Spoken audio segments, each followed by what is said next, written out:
welcome back to the 13 scariest and darkest Thomas adaptations. Today we have quite a dark story to look at and review today. An adaptation written by the Jolly Mariner, and a video directed and published by the German of Sodor. Now, before we get into the actual review itself, let's just review the Shrine scale right away. Cinematography and world building has to be a 10, voice acting has to be a 10, characters and sound effects a 10, narration a 10, and music a 10. That's all the categories we have for this creator to hit 10 points in all 5 of them, for it to be a 50 out of 50 in the Shrine scale. But without further ado, let's get into the review. Boko was resting on a siding when Edward clanked in with his stopping train.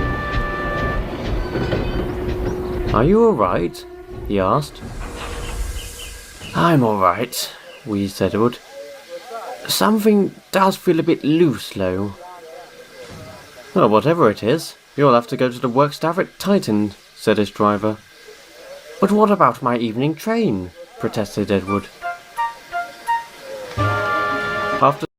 The story opens up with such a calm, run-of-the-mill day on Sodor, with Boko resting on the siding as a weary Edward pulls up to the station feeling awful.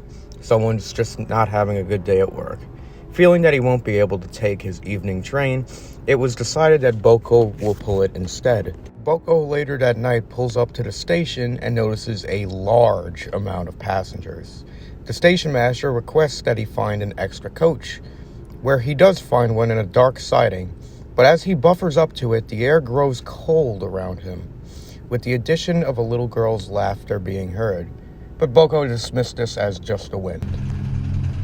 "Perfect," thought Boko. As he went to couple up, the crisp autumn air began to feel cold.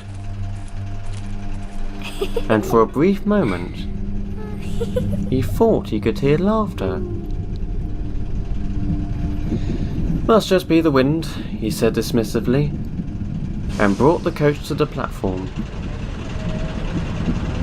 This whole setup is very mysterious, and there's not a lot of music playing throughout it. Instead, it's like this ambient, breathing, atmospheric tone that is playing throughout this. Keeps you on edge as you watch Boko deal with his this little giggling little girl on his travels. At first, he's glad that somebody's in high spirits on a nighttime journey, but then, like anybody else, gets annoyed. It isn't until he gets to his first stop that it gets more and more uneasy. Some of the passengers came to speak to Boko's driver. "There's laughter coming from our carriage," they said, "but we can't figure out who's making the noise." Just then, the driver heard a knocking coming from the coach.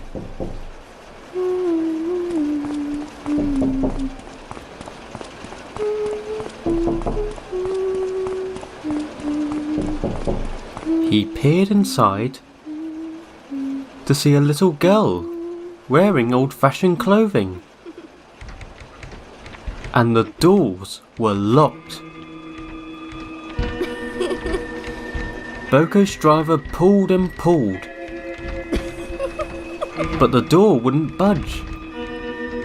The little girl continued to sing and laugh without a care in the world. The driver, guard, and station master were finally able to pry open the carriage doors. They scrambled inside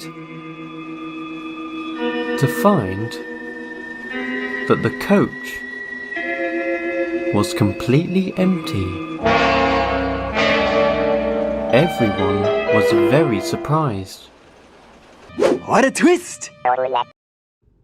What a twist indeed. A passenger that is heard and seen, but disappears in front of other people. I guess that's one way to confirm that you're not crazy when you have several other witnesses. The experience following this leaves Boko completely uneasy and uncomfortable with what's going on. And I'm going to let the last act of this video play out on its own, just like I let the twist play out on its own. And yeah, it's really, really a dark and twisted ending. "I was hoping you'd never have to find out," came the voice. Boko nearly jumped off the rails in fright, but quickly calmed down when he realised Edward had returned from the works. "What do you mean?" asked Boko. Edward sighed.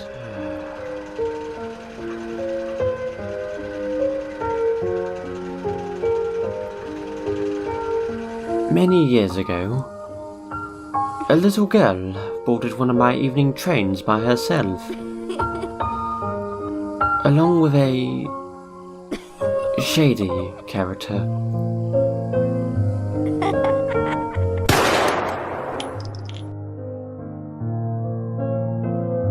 Boko gulped.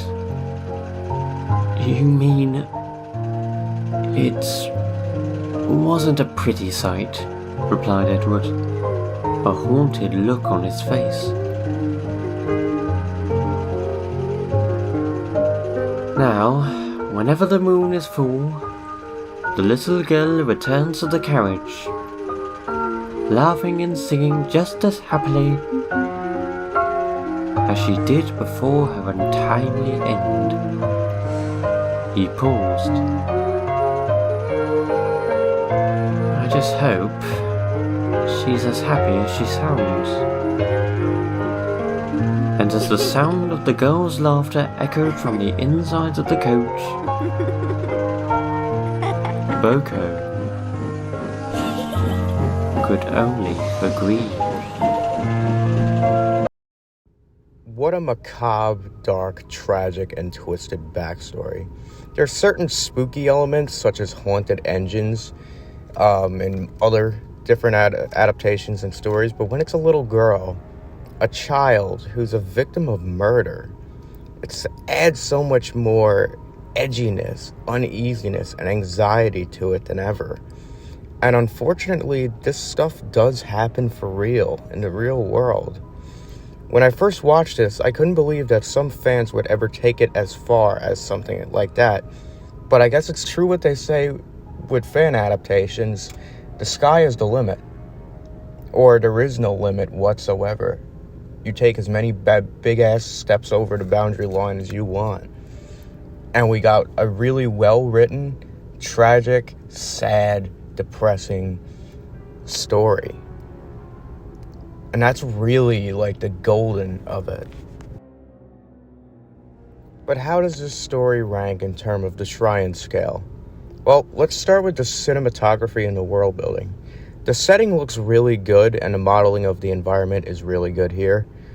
But right in the very beginning, it's not as welcoming as I thought it would be. Let me explain. Maybe it's just me, but it seems a bit too bright. And the brightness affects the boldness and saturation of the colors. Like Edward's blue paint should really pop here, as well as Boko's green paint, but here it looks a bit dull. Let's see what happens if I up the saturation, lower the exposure, and play with the contrast. And wow, that is a major difference. Really make it pop a little bit, really make it feel colorful, even though this is a mundane and run-of-the-mill routine intro to the island of Sodor. I think it really should pop a little more, like keep us engaged. So for cinematography and world building, I'm gonna give it a valid 9. How about the voice acting? Considering this isn't a video with multiple voice actors, it's only just one narrator, and the narrator switches from narrating to doing the voices of the characters. All the voices are done by a fellow named Narrow Gauge, and I'm going to give him a 10 here. He really tries to make his voice differ from his narration, especially when he voices Boko and Edward.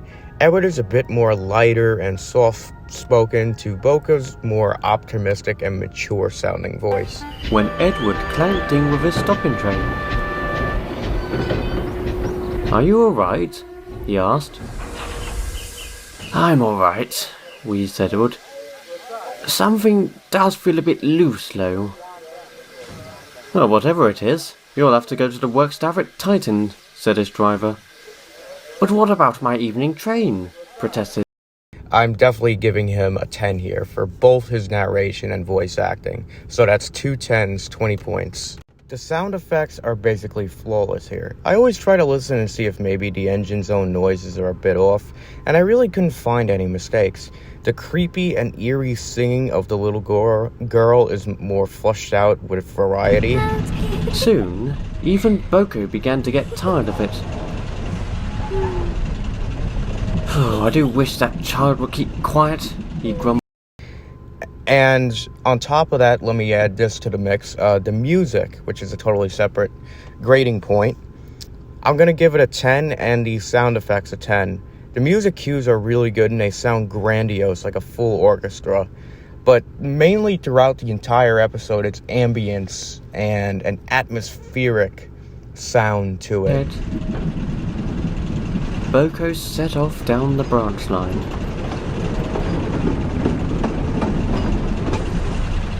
As he trundled along, only when there's a huge, major hit in the storyline that we get a befitting music cue. To find that the coach was completely empty. Everyone was very surprised. Or even at the end when that melancholic piano piece starts playing. So music, I'm giving it a 10, and the sound effects definitely a 10. And on the Shrine scale, the final score is a 49 out of 50. So close, but no cigar. Still, this is one of the better scores so far, and we still got a lot more videos to cover, so we'll see where all 13 rank eventually at some point. In the next episode, we will cover The Yellow Engine, a video directed and published by Reneus Productions. So stay tuned for that for tomorrow. Other than that, thank you guys for watching, and I'll see you tomorrow in the next episode. Peace.